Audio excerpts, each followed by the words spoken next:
अस्सलामुअलैकुम दोस्तों, क्या हाल चाल है। दोस्तों ये देखें माशाल्लाह आज मौसम काफ़ी क्लाउडी है, बादल। कल भी अल्हम्दुलिल्लाह काफ़ी अच्छा मौसम था।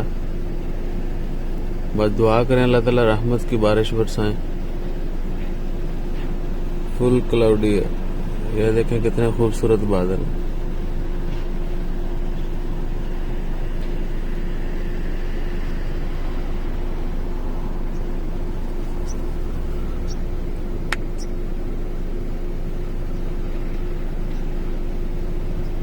उम्मीद है मस्कत में शायद बारिश ना ही हो बहुत कम ही होती है बारिश। बाकी ओमान में तो बहुत ज़्यादा बारिशें होती हैं।